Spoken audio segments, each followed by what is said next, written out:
DY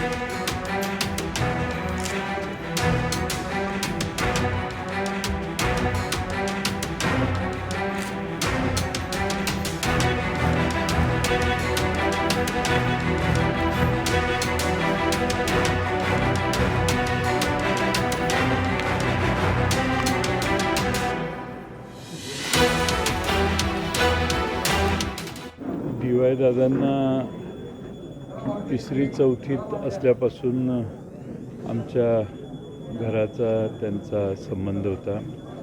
स्वर्गीय राजाराम बापूंचे कट्टर समर्थक, प्रचंड प्रेम बापूंच्यावर असणारे DY दादा होते. अशा अनेक आठवणी त्यांच्या आहेत. मला आठवतं की त्यावेळी मर्सिडीज गाडी ही अभावाने दिसायची, पण DY दादा चांगली शेती करणारे होते, अतिशय उत्साही तरुण नेते होते. त्यामुळं त्यांनी एक मर्सिडीज गाडी घेतली. मला वाटतं 75-76च्या काळात किंवा 78च्या काळात असेल, आणि ती दाखवायला बापूंना घेऊन आले आणि आम्हाला सगळ्यांना त्यांच्या गाडीतनं फिरायला नेलं.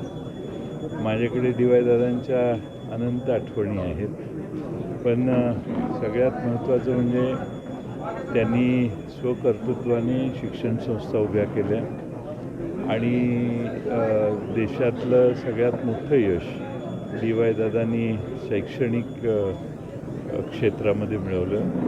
आज DY पाटील नावाने देशात परदेशात वेगवेगळ्या ठिकाणी प्रचंड मोठ्या प्रमाणात हजारो विद्यार्थी त्यांच्या शिक्षण संस्थेमध्ये शिकतात.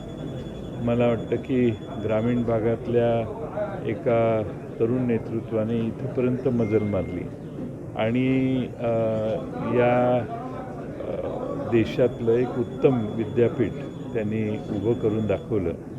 ही मला वाटतं त्यांच्या आयुष्यातली सगळ्यात मोठी कर्तबगारी होती. पण कितीही मोठे झाले तरी आम्हाला सगळ्यांना त्यांनी फार अतिशय प्रेमानं जिव्हाळ्यानं वागवलं आणि प्रत्येक कामात त्यांची मदत, सहकार्य, आशीर्वाद हा कायम असायचा. ते कुठे अजातशत्रू होते, मोठ्या मनाचे होते आणि त्यांच्या बाबतीत कोणी काही चांगल्या गोष्टी केल्या तर ते कधीही विसरायचे नाही.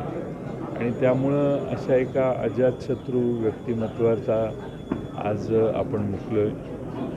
DY दादांच्या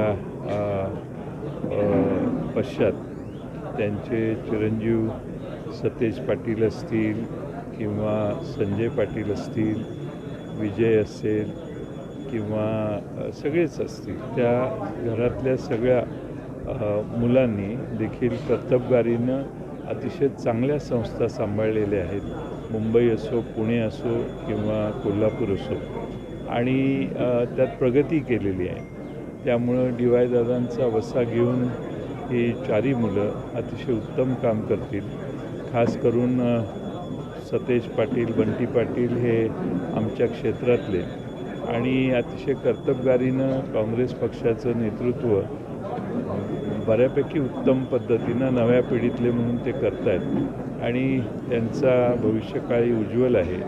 मला खात्री आहे की DY दादांच्या पावलावर पाऊल ठेवून सतेज पाटील आणि संजय पाटील हे निश्चितपणाने राजकारणात अधिक मोठी मजल मारतील, हा मला विश्वास आहे.